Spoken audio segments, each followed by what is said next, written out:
गुरु प्यारी साध संगत जी, सभी को प्यार भरा राधा स्वामी जी। साध संगत जी, स्वागत है आप सभी का हमारे चैनल सदगुरु की महिमा पर। साध संगत जी, ज्यादातर सेवादारों ने मिट्टी के चबूतरे वाली मशहूर साखी सुनी होगी। यह साखी दोबारा विचार करने लायक है, क्योंकि यह शरण का एक जीता जागता उदाहरण है और बड़ी खूबसूरती से हुक्म और शरण के बीच फर्क समझाती है। तो संगत जी, आइए साखी को शुरू करते हैं। मेरी संगत से विनती है कि साखी को पूरा जरूर सुने जी। साथ संगत जी, हुजूर जी के लिए गद्दी नासी के नाम का ऐलान करने का वक्त आ गया था। उनके बहुत से सेवादार सोचते थे कि उन्हें ही चुना जाएगा। हुजूर जी ने उनकी आजमाइश करनी चाहिए। अपने सभी सेवादारों से कहा कि वे मिट्टी का एक एक चौतरा बनाएं। जब उन्होंने चौतरे बना लिए तो उन्होंने कहा कि ये ठीक नहीं बने और कहा कि वे उन्हें तोड़ दें और दोबारा से सभी सेवादार चौतरे बनाए। सेवादारों ने हुक्म का पालन किया। दोबारा फिर से हुजूर जी ने कहा कि यह भी सही नहीं है।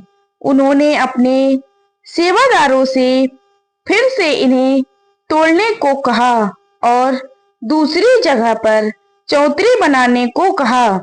ऐसा बार बार होता रहा।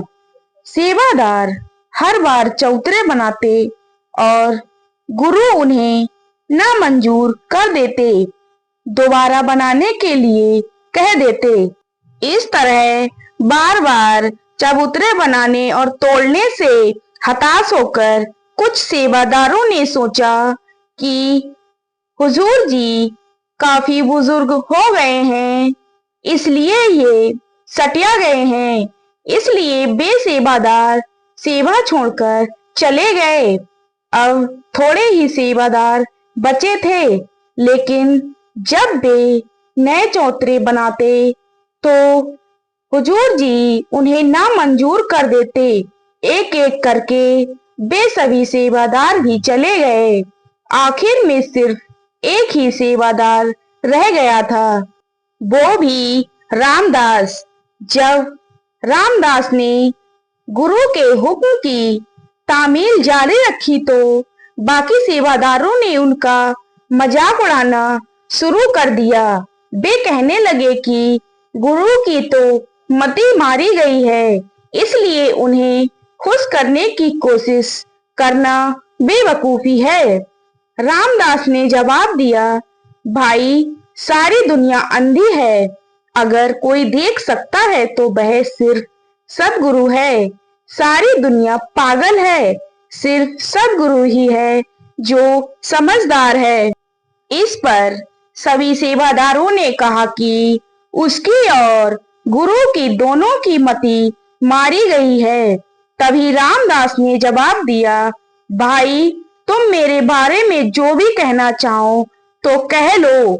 मैं तो गुरु का एक नाचीज दास हूँ, लेकिन मैं तुम्हारे आगे हाथ जोड़ता हूँ कि मेरे सदगुरु के बारे में निरादर का एक लफ्ज भी मत बोलो।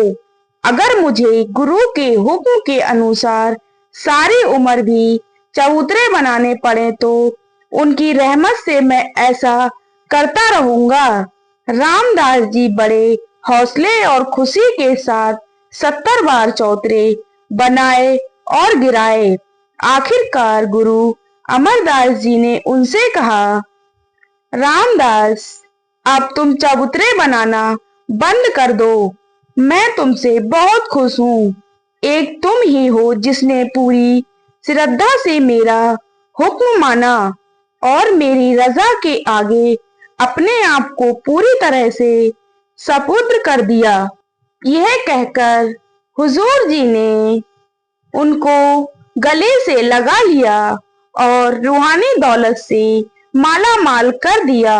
फिर उन्होंने दूसरे सेवादार से कहा, तुम में से किसी ने भी सच्चे शिष्य होने का पहला नियम नहीं माना। अपने सद्गुरु में पूरी श्रद्धा और प्रेम भाव रखना, उन पर पूरा भरोसा रखना और खुशी खुशी उनका हुक्म मानना। साथ संगत जी, इस कहानी से हम बहुत कुछ सीख सकते हैं।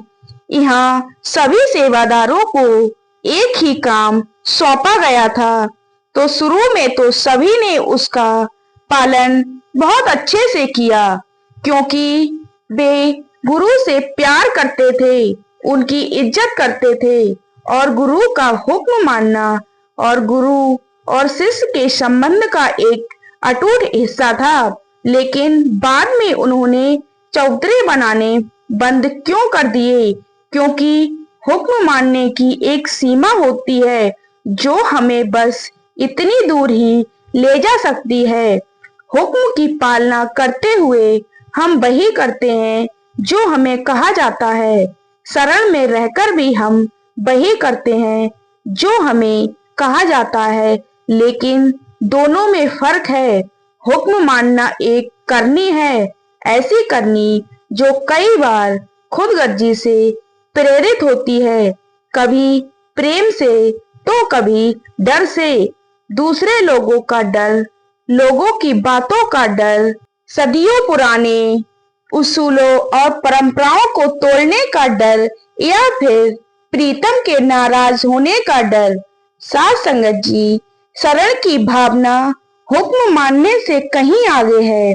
यह पैदा ही सिर्फ प्रेम की वजह से होती है, जहां ना कोई डर है और ना कोई दूसरी वजह। शरण करनी नहीं है, यह एक अवस्था है जिसमें इंसान बिना किसी हिचकिचाहट के खुद अपनी मर्जी से खुशी खुशी हमेशा दूसरे का हुक्म मानता है। एक बार शाम की एक मीटिंग में किसी ने बाबा जी से शरण के बारे में पूछा। बाबा जी ने फरमाया कि शरण का मतलब है कि अगर गुरु सूरज की तरफ देखकर कहे कितना सुंदर चांद है, तो शिष्य बिना कोई ख्याल मन में लाए सूरज की ओर देखे और कहे, जी कितना सुंदर चांद है। कि अगर हम इस तरह से शरण ले सकें तो हमें भजन सिमरन की जरूरत नहीं। लेकिन ऐसी शरण लेना आसान नहीं होता, इसे भजन सिमरन के जरिए ही हासिल किया जा सकता है। उनके वचनों में अहम बात थी, बिना कोई ख्याल मन में लाए। आइए हम एक दृश्य की कल्पना करते हैं। कुछ सेवादार सदगुरु के साथ जा रहे हैं। जैसे कि वे एक झील के पास गुजरते हैं, सदगुरु अचानक उनकी ओर देखकर कहते हैं, कूद जाओ।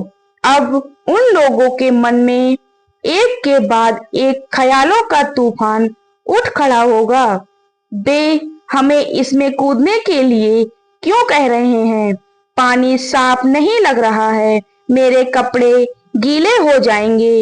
इन विचारों के बावजूद अगर वे कूद भी जाते हैं तो ये हुक्म मानना होगा। शरण की अवस्था इससे बिल्कुल अलग है। शरण में हम बस कूद जाते हैं, बिना हिचकिचाए हम हुक्म का पालन कर लेते हैं। साथ संगत जी, हमें गुरु के शरण में किस प्रकार से रहना है, यह जानकर आपको कैसा लगा कमेंट में जरूर बताएं जी। और अगर आप हमारे चैनल पर नए हैं तो हमारे चैनल को सब्सक्राइब जरूर करें जी। अब मिलते हैं ऐसे ही अगली वीडियो में, तब तक के लिए सभी को प्यार भरा राधा स्वामी जी।